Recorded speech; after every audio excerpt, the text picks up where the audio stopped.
Hey, this is Nicole Kelly, host of Disarming Disability. Thanks for listening to the following show on Public House Media. This is Jenna Burt, host of the Confessions of a Military Spouse podcast here on Public House Media. Thanks for listening to the following broadcast on Public House Media. Once you're done with this episode, I hope you'll come check out my show, Confessions of a Military Spouse, where we dig deep and talk about the unspoken hard truths of what it's really like to be a military spouse. A new show comes out bi-weekly. Don't forget to subscribe on iTunes so you never miss an episode of Confessions of a Military Spouse. Thanks again for checking out the following broadcast on Public House Media.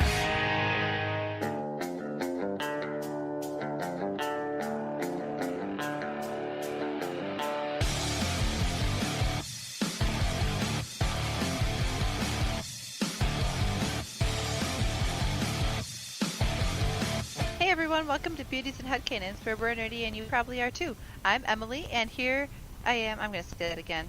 I'm Emily, and I'm here today with Elisabeth and Lindsay, and we're here to talk nerdy to you. We are kind of merging a couple of fandoms together, because we thought it would be really interesting since Game of Thrones is in full swing right now. We've got 3 episodes left, waiting with bated breath to find out what is happening next. We figured, wouldn't it be cool to... Well, don't we have 2 left now? Yeah, because Am I miscounting? Oh no. Yeah, because episode 4 just came out this past Sunday. We did just watch episode 4, so we do have 2 left. Holy cow. Wow. Anyways, we only have 2 episodes left, and we thought it would be super fun to discuss the characters of Game of Thrones and determine what Hogwarts house they might be sorted into. So, we're kind of combining Harry Potter and Game of Thrones here. So, with that, let's lay a little bit of background information so you know kind of where we're coming from as far as the houses and our perspectives and definitions of them. Yeah, ground rules, that sort of thing. And just to let everybody know, this episode will be spoiler free. We're not going to be talking about anything in the latest seasons. We're talking about just very general character things. So yes. Goodness, don't worry. So if you're not caught up yet, so yeah, you should be safe as long as you know the characters' names. Right. Which by this point I will be caught up shortly, though. I think May 18th is the last episode. So no. Oh yeah. Right. May 19th. The 18th is a Saturday. But yeah. Okay, well then I saw something about a May 18th party, and I was like, no, it's really that soon? Oh my goodness. Okay. I mean, it would be, but yeah. Okay. So, as far as the perspective we're taking on the houses of Hogwarts, we want to make sure we all realize that Harry Potter, in the books of Harry Potter, is an unreliable narrator, an unreliable source as far as what the descriptions and the impressions of the houses are, because he only really sees one side of things. You know, he's never been a member of any of the other houses, obviously. He's only been Gryffindor. And so he really only gets the perspective of a Gryffindor viewing the other houses. And so from his perspective, the books portray what those houses are to Harry Potter. But using Pottermore as our guide, we are defining each house according to basically what their most common saying or a reference is. And so we can just describe those really quick so that you know what we're basing our descriptions on and what we're basing our decisions on for the houses that we pick for the different characters, okay? Alrighty. Cool. Alright, so for Ravenclaw, Pottermore says that Ravenclaws prize wit, learning, and wisdom. It's an ethos etched into our founder, Rowena Ravenclaw. It's the ethos etched into the founder, Rowena Ravenclaw's diadem. Wit beyond measure is man's greatest treasure. So, okay, one quick little thing on this. That back in Shakespeare's time, wit was also a different term for the man parts. So, like, if this were, like, a Ravenclaw joke, that would be perfecally hilarious. Wit beyond measure is man's Ravenclaw greatest treasure. Like, if a Ravenclaw got it, like, that's the only person that would be likely to figure it out because they're, they study the history and then they're like, oh, I get it now. Oh, right, but it's got to be like a in the gym, in the locker room kind of joke, like yes, oh yeah, yes, with beyond measure, guys. No, exactly though. Yeah, so I don't know if it's supposed to be like a hidden Ravenclaw inside joke sort of thing because they would like eventually be able to figure it out, or what, but right, maybe it's not at all. I don't know. And I think it's important to note that they don't just value learning, but I think it's the style of learning too, because Hermione is a Gryffindor, and she's a Gryffindor through and through, but one of her, biggest qualities is she loves to read and learn. And I think Ravenclaws are much more esoteric about learning. They approach things from a very non-traditional point of view and kind of, pursue knowledge that way, if that makes sense. Huh. I think so. Like, rather than being bookish and smart and that sort of thing, it's learning like in every circumstance. Yeah, kind of like where Luna Lovegood will just like, kind of step back and kind of observe and just kind of put things together in her mind like that, Yeah. Yep, exactly. So, of the three of us, I'm the Ravenclaw. So that's me. Although I do have some Hufflepuffish tendencies. So, I always thought I was a Gryffindor reading Harry Potter because reading Harry Potter, you want to be a Gryffindor, but not always. So, anyways, so leading into that, then Hufflepuffs value hard work, patience, loyalty, and fair play. And so all of those things coming together will help us determine, like, it's not necessarily about what the characters do, but also how they go about doing those things, what their motivations are behind them, and that sort of thing. So, valuing hard work and patience, loyalty, and fair play, especially. That's because of all of the houses, Hufflepuffs are the ones that value fair play. None of the other ones mention that. So that's actually like one of the biggest points for a Hufflepuff there. I do think it's funny that every time I'm always like, I'm definitely still a Hufflepuff now. No doubt about it. Like it just keeps getting reinforced. Yep. All the time. Yep. It's great. Hufflepuffs are wonderful people. Well, and then we all know Gryffindors. Yeah. Although there's some shady area. Yeah. Gryffindor is the house that values virtues of courage, bravery, determination. It's why you want to be a Gryffindor, but when you're someone like me and you're like scared, you're not a Gryffindor. Right. I have no bravery in me whatsoever, so. Yep, I understand, and all of those things, like everybody kind of wants to be that way. It seems like. Right. It's like you want to something think we all that you're a brave strive person towards. or that you're courageous and determined, but sometimes you're not. Yeah, and that's okay, because that's why we have Gryffindors. You can always count on a Gryffindor to come through in the end. All right, and then what's that other house again? Slytherin. That one that My own house, and I think Slytherin is just such an interesting house in general because it's kind of a house of extremes, because the description talks about being proud, ambitious, and cunning, and that obviously can lend itself towards, a darker path, but it can also lead itself towards a much brighter path because, for example, Merlin, who is supposed to be like, one of the best and greatest wizards. No. Go. Go, please. Please. Thank you.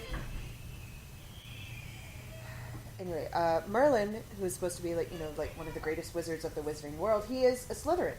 And he did, he rose to power and he did a bunch of great things for the whole wizarding world.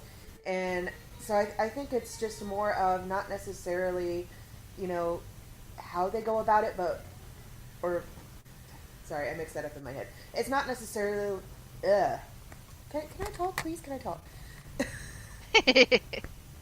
It's not necessarily like what they do, how they go about it, but like their motivations and what they get as their end result that ultimately determines how their goals are met and how everything else is affected. So you could have like a really good character be a Slytherin, or you could have like a really bad evil character be a Slytherin. It's a house of extremes. Yeah. Yep, exactly.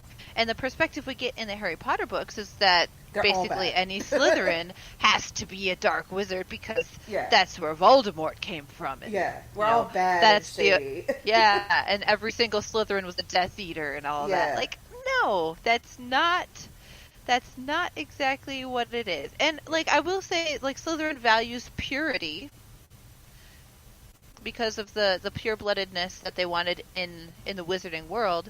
But other than that, like, Well, that's not There- actually it's- listed in their qualities, though. That's just no, true though. That's true. That's just That's true. something. It's kind of like it's something that people or like wizards would say is so, but then when you look at the source, you realize, oh, that's not really there. So it's kind of something that's Oh, yeah. being like just put in there. It's being extrapolated by Yeah, through like other circumstances, but it's not hard and fast for everything. yeah, exactly. Because you could Yeah. also have a Gryffindor or a Ravenclaw who thinks the same. I'm Right. sure. Yeah, exactly. Well, and there's a lot of crossover too with certain like circumstantial experiences that characters have in the Harry Potter series.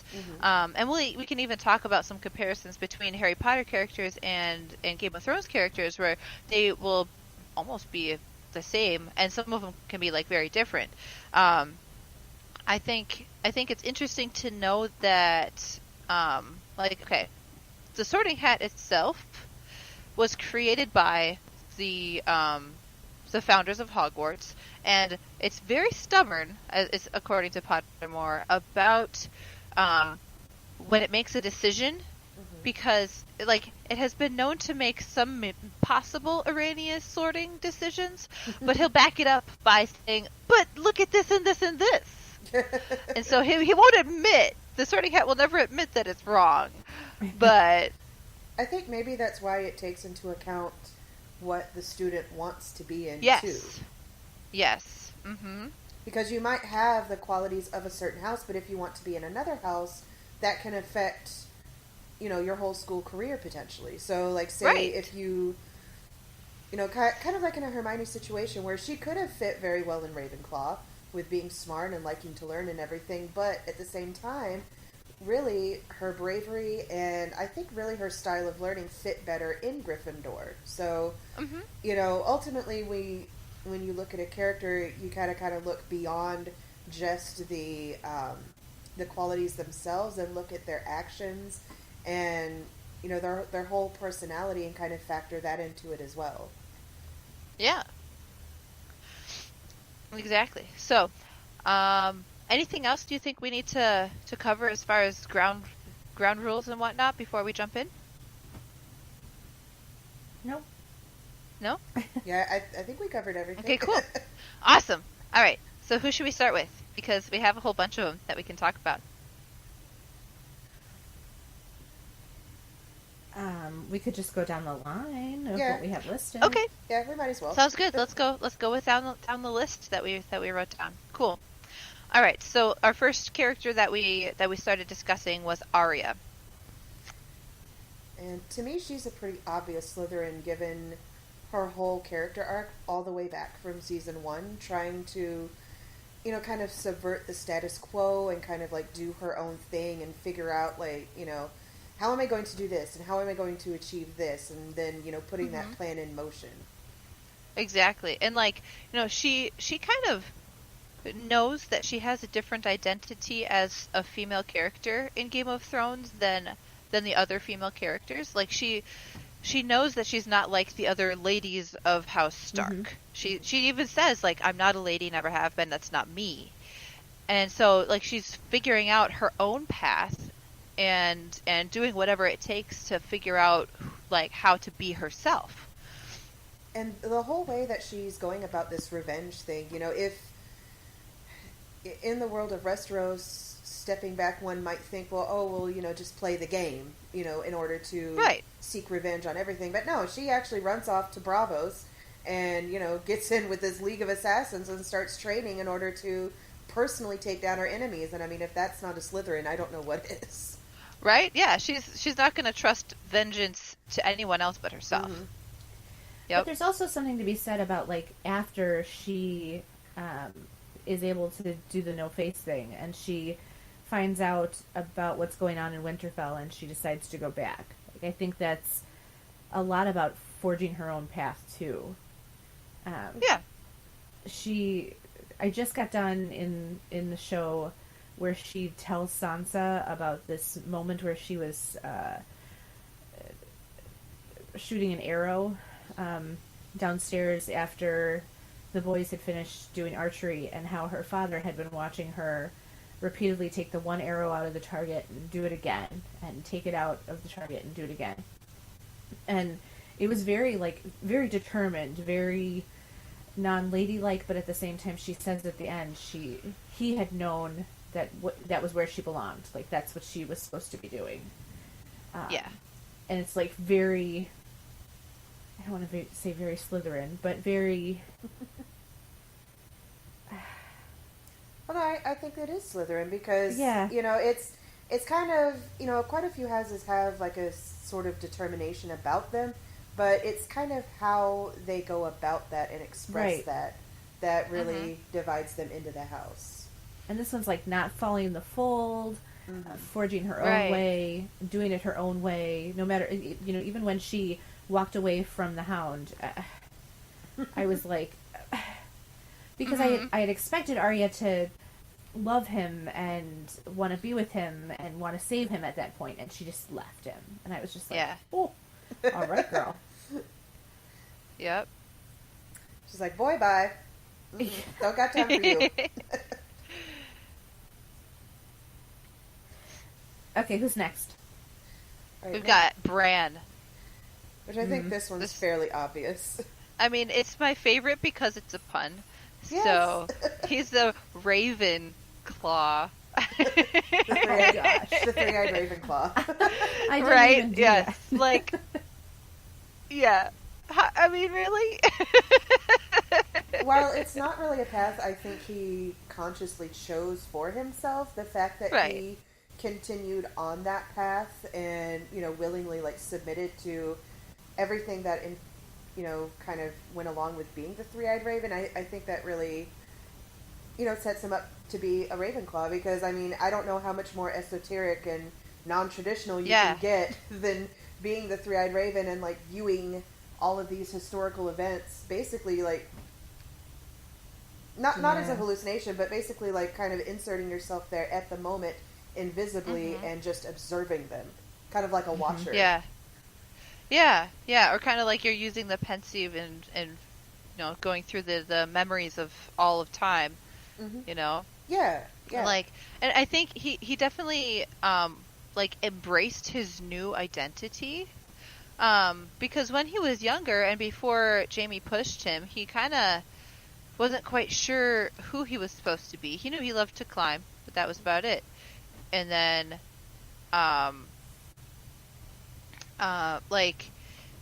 once he couldn't use his legs anymore, he was like really sad. He couldn't ride a horse or couldn't climb anymore. But then he started to realize that he wasn't destined to do any of that. And then once he did embrace that, I think that's definitely a Ravenclaw quality, is like realizing that who you think you should be isn't who you are. Yeah, being able to adapt as you, learn new things. Yeah, exactly. Okay. Yeah. All right. Our next one that we talked about was Jon Snow. I think we giggle because... I think we giggle just because it's so obvious, but at the same time, like, you might not have thought it. So, I don't know. It's so funny, too, because there's this scene I was literally just watching. Oh, my goodness. And he talks about how it's the only right way to do anything, because if you he's talking about how Ned Stark would have done the right thing, and how he has to do the right thing, because it's just who he is, and it's a very Stark quality, obviously, but he's talking about it, and I'm just like, this is so Hufflepuff. Yep. Yep. Because Yes. Ned Stark was all about honor and loyalty and a man keeping his word. And I mean, that's definitely... Because if your word is a lie, then your word's nothing, and oh my goodness. Yep. I mean, that being said, basically Ned Stark would have been a Hufflepuff as well. Yeah. Yeah. Yeah, Yep. pretty much. So, Absolutely. Fair and play. I'm pretty sure even Lady Stark, Catelyn, I think she was a Hufflepuff too. Right? I think she might be more of a mix. I could definitely see some Hufflepuff qualities, but I think she's more of a mix just because of, like, when she gets out with Rob a little bit more, and especially when she let Jamie go, that shows That other must have been the qualities Tully in her. part of her, right? Yeah. So that was a little bit more. Exactly. She's not a pureblood Stark. She's married into the family. Yeah. So. Right. Well, I mean, well, I mean, John kind of, sort of is, just not in that branch Right. of Starks. Yeah, he's not a male. He's not a male bloodline Stark. He's a female bloodline Stark. So that's a little different.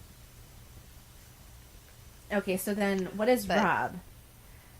Would he have Okay, been... I'm pretty 100% sure Rob is a classic textbook Gryffindor. Oh, yeah, definitely. Like, just 100%, like, courage, bravery, determination. Like, he was bound and determined to win that war and be the king of the North, and he had no other... Yeah, and he honestly doesn't have that many other qualities. Yeah, I think Gryffindor can be taken to the extreme where, you know, they're very brave and they have a lot of courage, but they don't have a whole lot else.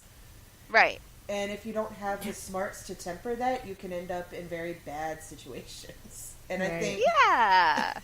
And I think that's kind of how that all happened to Rob, because he couldn't see past, you know, oh, well, I really love this woman here, but you're going to give up this alliance because you want to marry this woman instead of this other man's daughter, you know, and securing that alliance. And, you know, he chose to go with his own personal preferences because that's what he wanted to do. And, I mean, he had the courage to do it, but at the same time, that cost him at the Red Wedding, so...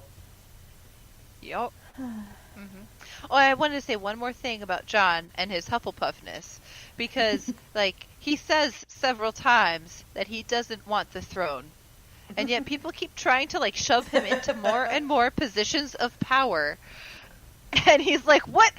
No! Stop giving me stuff to do, people! I don't want any of this! He walked away from Lord Commander of the Night Watch, and then he became King of the North. Like, come on. Yeah. And now people are going to try to push him to become the king. Oh, right. Yeah, he's and it's just... the rightful heir. Yeah. Oy vey. Jon Snow, why you gotta be so complicated? Yeah. And then we have... Speaking of complicated characters... Yes. Tyrion is, honestly, I think, one of the hardest ones to nail down, just because he's such a mixed bag. And everything that he does, his motivations, and, I mean, they have changed over the course of the series, but even so, it's kind of hard to pin down exactly what he would be. Yeah, I see a lot when his most well-known saying is, "I drink and I know things." Mm-hmm. It seems to me that he's very Ravenclaw-esque, also because he did a lot of reading. Mm-hmm. And not to say that reading is a solely Ravenclaw trait, but he was seeking out knowledge. Yeah. So I think, and he's a very witty, very calculated person. You know, he always analyzes the moves he makes before he makes them, and pretty much fully understands the consequences, which seems to me to be very Ravenclaw. But then there's other things, like that the way he plays the game, the Game of Thrones, it's hard for me to say whether he's more of a Slytherin or Gryffindor in addition to Ravenclaw. Yeah, he's got this whole, like, mixed thing going on, and, you know, even looking at the different things that he does and his motivations for it, it's still like, oh, well, this could be Ravenclaw, or this could also be Slytherin, or this could be Gryffindor. Like, yeah, it's like I think of when he what was it? The battle where Stannis came. yeah.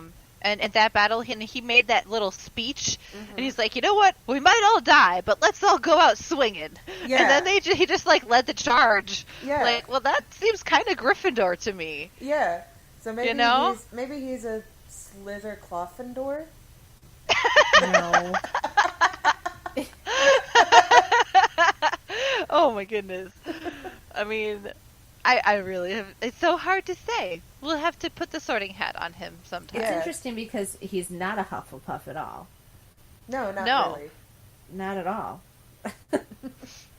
But the other three houses, he could definitely be a combination Yeah. of them. Yeah, it's like I said, he's a very complicated character, and I think that's why people really love him so much. Because he has such a huge fan base. Because even in the beginning, you loved to hate him. He had this Yeah. tragic story, and he had all these things going against him, and yet he was still so witty and so likable. Yeah, and he I mean, seems he's like played by such a Peter Dinklage, sleazeball. Yeah, right. And Who he doesn't love in Peter the beginning, Dinklage? like especially Peter Dinklage is fantastic. And the first season, he seemed just so like sleazy and that sort of thing. But then he morphed into like this likable, Right. he stopped doing those he stopped going to the Brothels. the brothels. I knew it was a B word. Why could I not say it? I know he stopped going to the brothels. He had Shay for a while, but then even with when he had to marry Sansa, he was really respectful of her too. Right. It was all out of honor, and he calls it exactly. a sham wedding, but he definitely was doing it for honorable reasons. Yeah. Right. He could have just booked it out of there and left her hanging. Yeah. But he knew that he would be leaving this little girl to the mercy of King's Landing, and he's like, what? There's I no can't do mercy that. there. Yeah, there is none. And if nothing Yeah. else, he was at least doing what he could to protect her from his family. So Right, exactly. So this next we're one- not quite sure what to call Tyrion. Yeah. So this next one, I actually had to think about for a second because I had an initial knee-jerk reaction when talking about Sam. And, of course, I think, just about anybody would think, oh, he's a Ravenclaw because, of his love of learning and books and everything like that. But if you really look at his character and the things that he's done and his motivations, I think he more encompasses some of the best things about Gryffindor. Yeah, I would totally agree. I mean, and I thought the same thing too. I was like, oh, he wants to be a maester, and he's going full out The old town, the knowledgeable professor route and everything and all of that. But he strikes me a lot like Neville did in the Harry Potter books. There's so many similarities between Neville and Sam. Just different events that took place for each of them and their reactions to those events that totally show that they're Gryffindors. Yeah, I mean, he was the very first person we see in the series to take out a white. And, I mean, he did that. He had no idea what he was doing. He had no idea the dragon glass would do anything against him. All he knew was that Gilly and her son needed to be protected. And so he charged in and did it. And even later when he was working in Old Town and Jorah came there with the grayscale, he found this, old treatment for it that seemed like kind of experimental, kind of iffy, but he wanted to try it. And, he was expressly forbidden, you cannot do that. You absolutely cannot do that. But he did it anyway because he wanted to help Jorah. He risked being kicked out and so much more, his whole life at that point, just to help Jorah. Well, and even what happened afterwards was very Gryffindor too, because he the Maester actually tells him, like, you should be proud of what you did, but here's your punishment, and he has to write all those nasty molding books over again. But when he's doing that, him and Gilly are talking about it, and she's like, this guy chronicled everything. And at that point, Sam realizes that there's some information he needs to bring to Jon Snow's understanding, and he says, I'm like sick of writing this stuff and watching all of this junk that happened and chronicling this stuff, and he leaves because he needs to do something. Mm-hmm. And I think that's a very Gryffindor quality too. Mm-hmm. Having it all and go get stuff done, to man. go do it, yeah. Mm-hmm. Mm-hmm. Having the courage to potentially throw away everything you've been working for in your entire life just to make sure that the right things are done. Right. Yep. Exactly. Exactly. Yep. All right. So next, we talked about. When I say talked about, we messaged, but this was the last one that we actually discussed beforehand, specifically. Is Jorah Mormont, and a lot of his qualities I thought pointed to him being a Gryffindor at first, but then Elisabeth gave me what she thought, and I'm like, that does make some sense. I could totally see that. Because I thought, looking past just the actions and looking at their motivations as well, I think he encompasses loyalty as probably his biggest asset and his biggest characteristic. Because, how many times does he demonstrate loyalty to Dany? And how many times he comes back? He gets the equivalent... Every time. He gets the equivalent of this extreme Westerosi plague that is supposed to be a death sentence, and he still does everything that he can to, get it treated, and once it's cured, he goes right back to her. Just no questions asked. Yep. Just goes right back. I think a part of him had given up, though. When he came to her, he was telling her he was giving up. He said, I can no longer be in your service because this grayskin is going to take over. And she ordered him to get it taken care of. Yeah. And I think that was what he needed. I think he needed that mission from her. Because then he had to be loyal to her still. Right. Well, and he was... Because when the grayscale got so far advanced that he thought he couldn't serve her well anymore because of his condition, she needed him still, and she knew that the only way he was going to go get it taken care of is if she specifically ordered him to do it, because otherwise he was just gonna a Gryffindor would go get it taken care of. A Hufflepuff just kind of I guess I have to. Yeah. I guess there's nothing else I can do. Yeah, a Hufflepuff, I think, would view the situation and be like, well, I have this disease. It's very bad. As far as I know, it's probably transmittable in some way. And he wants to protect her. And the thing that he can think of is, well, I need to leave then in order to protect her. I need to leave. And there's a sweet moment when he comes back afterwards too, and she is able to hug him, and I was just like, "Oh, yes, yes, so happy." Yes, but I do think a lot of his motivations have to do with his loyalty and his absolutely, oaths, because even when he was originally brought to her to betray her, the sense of loyalty still, even though it was changing, was still a very distinct part of his motivations and who he was. Mm-hmm. Mm-hmm. So I think that really settles him pretty firmly in the arena of Hufflepuff. Mm-hmm. Yep. Although, he's a great character. Hufflepuffs have a great way of rounding things out. Mm-hmm. Yeah. As characters and things, providing a balance. Yeah, exactly. Well, and there's so much to balance out. Yes. I know, right? You need it. You need it. It's necessary. So, all right. So next we have Daenerys. I already put down, I think she is a Gryffindor because, not that she doesn't value learning, that she doesn't value, being smart, and I mean, obviously she surrounds herself with people like Tyrion and Varys and Jorah, all these very knowledgeable people. But at the same time, she's very much, let's go in and get it done. Even from the time when she kind of accepts her role as, the future queen, and she's wandering the desert, she does everything that she can to basically provide for her people and figure out, okay, what's the next step? And then taking that step. And then, so she goes from Karth, she goes to Marine, she goes to, all these different places, and, she's basically just punching them out just one by one by one. Mm-hmm. And I think that's, a little bit more indicative of a Gryffindor than anything else.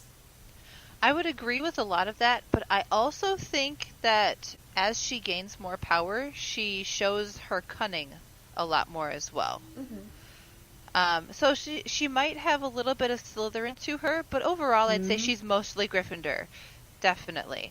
I mean, her and she does have a high ambitions as well, which is another Slytherin trait too. Yes. Mm-hmm. But that doesn't mean Gryffindors can't be ambitious either. Oh yeah.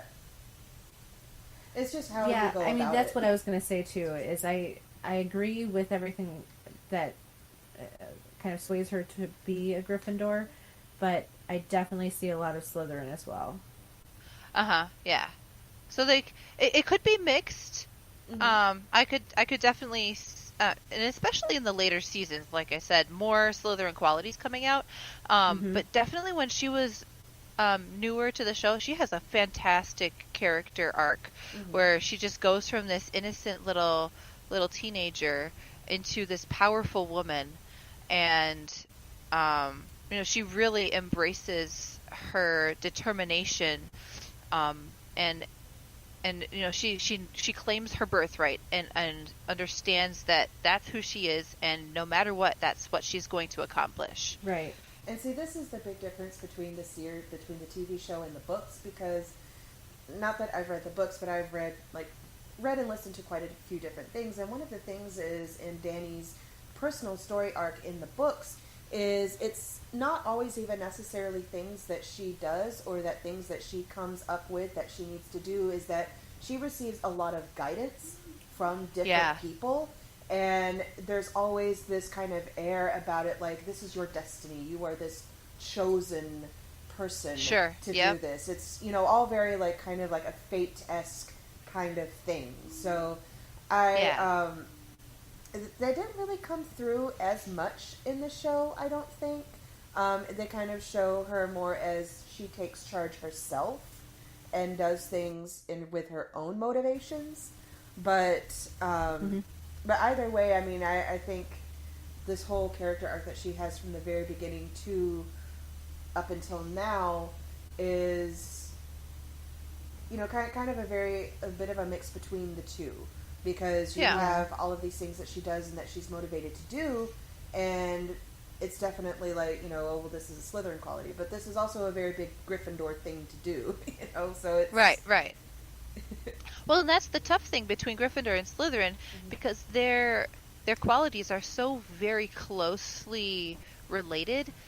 The line is very fine between both of them. They're two sides of the same coin. So it's basically just, at what point does it tip over from one house to another? Yeah. Yep, exactly.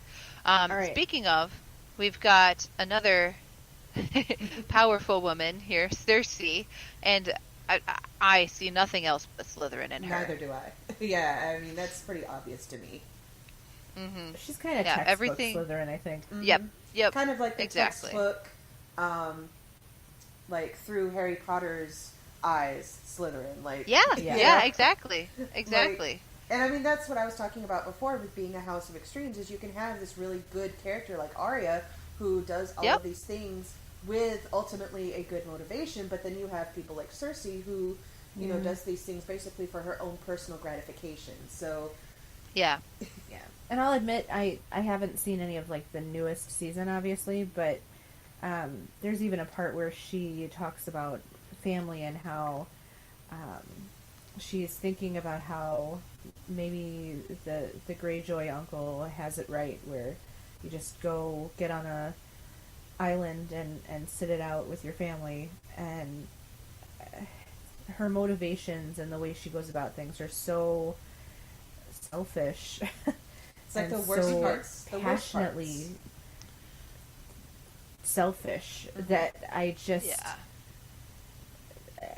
It's all the worst parts. and then like of even when Slytherin. she's like in bed with Jamie and he's like, oh, no one's gonna, we can't be seen like this, and she's like, I don't care, I'm the queen. Right. It's very whew.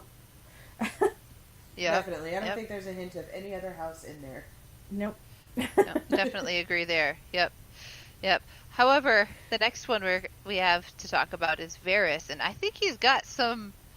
He definitely shows some Slytherin qualities, but he also shows, I think, some Hufflepuff qualities as well. You're gonna have to back this one up. I'll back it up. I got this. Okay. So he always has his little birds finding out all the dirt about everybody. So he's always very well informed. He's always searching to, he's always trying to, do what needs to be done no matter the cost, and he's always in on everything. He's got his fingers everywhere. You know what I mean? He's always pulling the strings. Yeah, he's always pulling the strings. He's always behind the scenes doing something, and he's always up to something.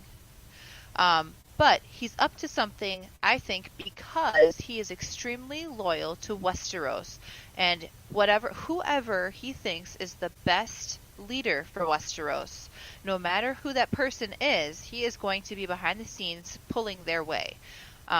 So Westeros is what he's explicitly loyal to, specifically, nothing else. So yeah, not necessarily a particular person that he's loyal to, but the people of Westeros. And if somebody he is hooked up with he thinks is maybe not that great for Westeros, then he's like, okay, then maybe we need to reevaluate and jump ship, Yeah, or like how can we get rid of this situation?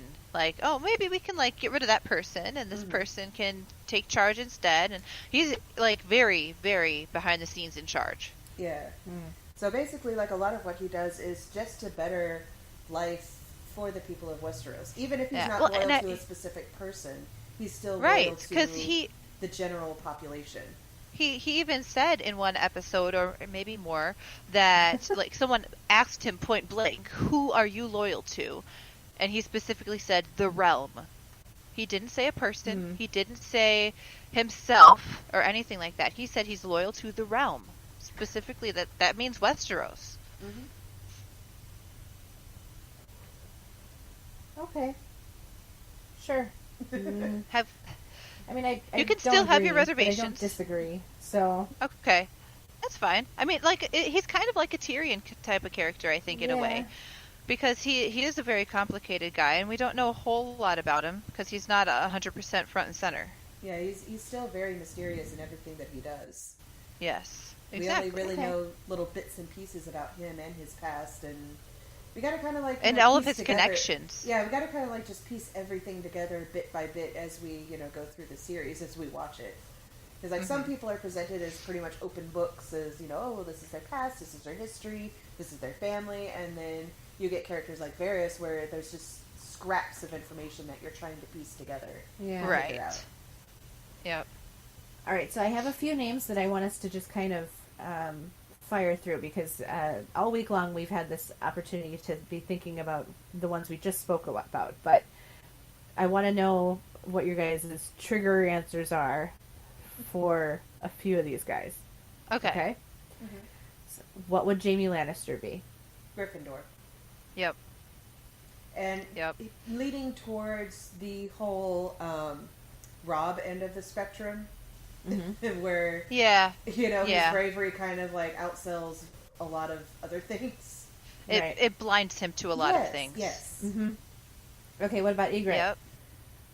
Oh. I'd say kind of Griffin Puffy, because she has all this spunk and this courage that you don't see in a lot of characters in Westeros, but at the same time she is extremely loyal to the wildlings and her like her I'm not sure, not like family, but like tribe and her people and everything like that. So Yeah, and obviously, I would agree. going south and trying to attack Castle Black and everything. I mean, that's a very Gryffindor-y thing to do too. Sure. Absolutely, Okay, what about yeah. Brienne of Tarth? I think Gryffindor for her. Yeah, but this time, like Sam, she encompasses the best things about Gryffindor, where she has this bravery and this courage, but it's also tempered by this smarts and this knowledge. Mm-hmm. Mm-hmm. Yeah, I mean, she has almost two different kinds of Gryffindors. There's like the she's a graceful Gryffindor who has like this air about her, that a presence, because whenever you see her, she's always very like tall and proud and like has a presence. You know what I mean? She projects this calm confidence. Yeah. Sure. Yes, exactly, and that's a similar type of Gryffindor. I would think to Sam a little bit, just because he I don't know what I'm trying to say. Like, okay. What about the Hound? That one is.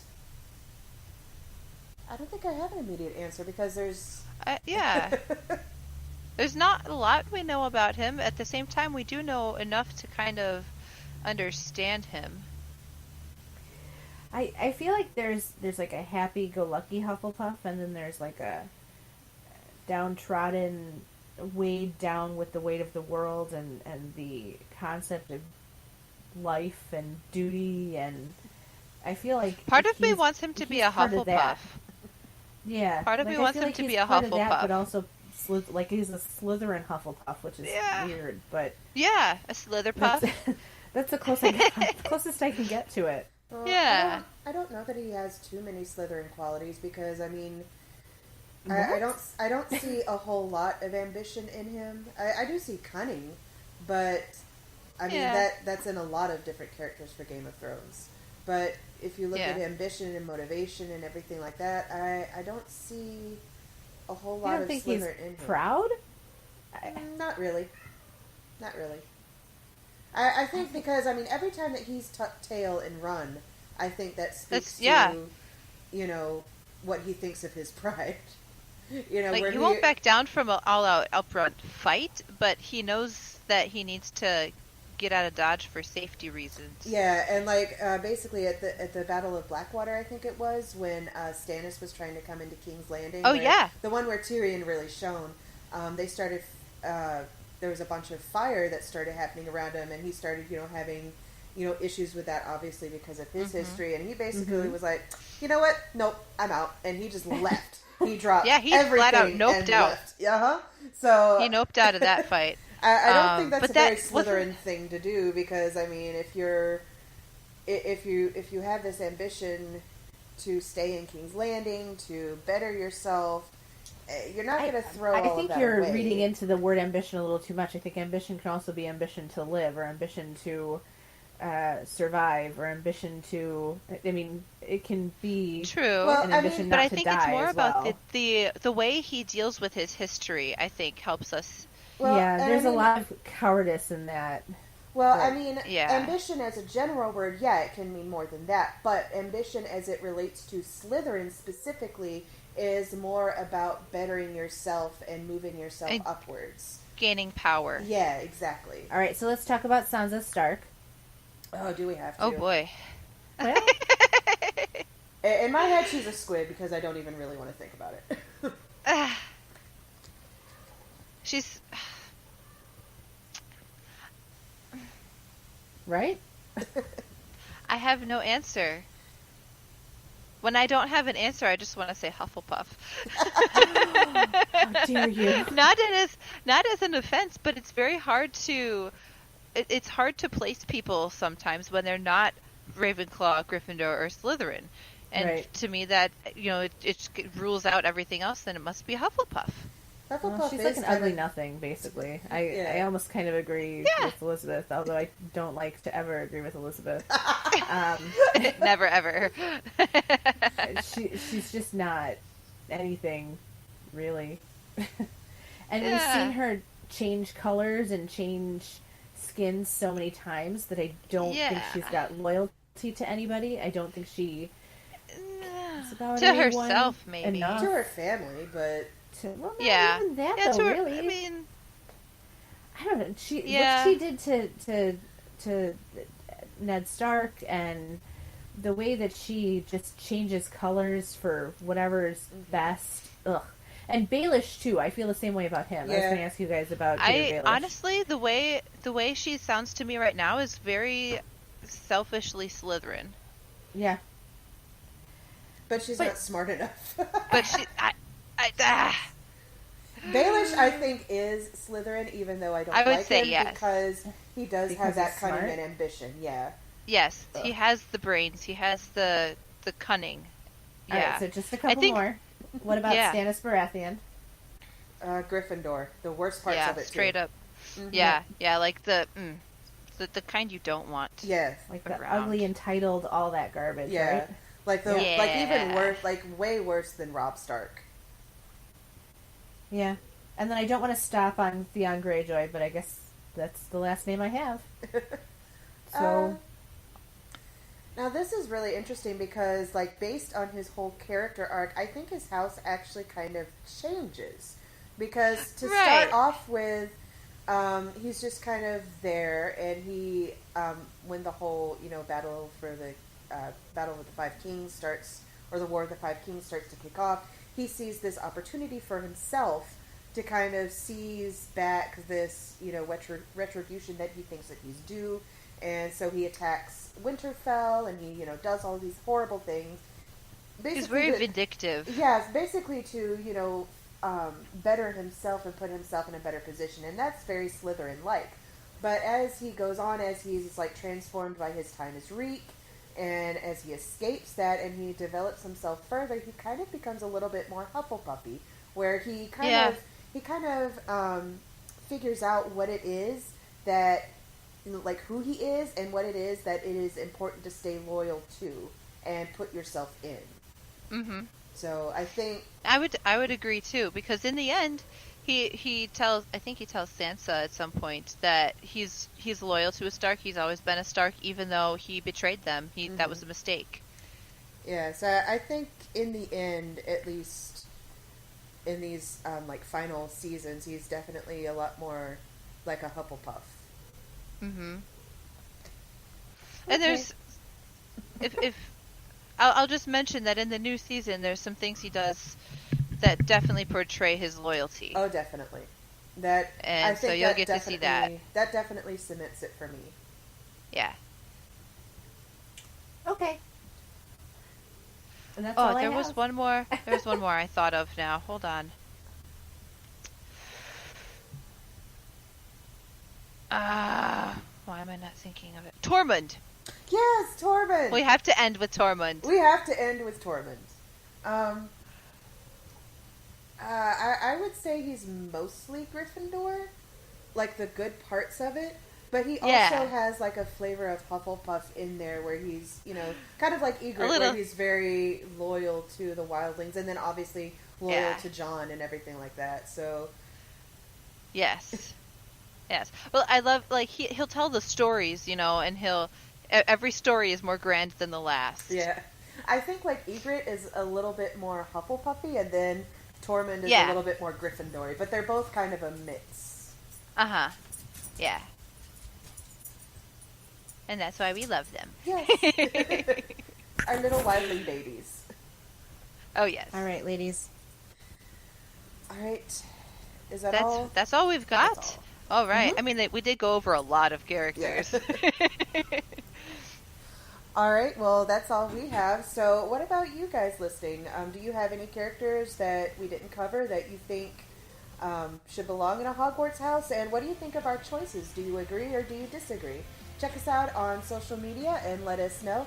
And whatever platform you're listening to us on, be sure to leave us a rating and a review so we can keep making great episodes for you. I'm Elisabeth. I'm Emily. And I'm Lindsay. And thanks for getting to be with us today on Beauties and Headcanons.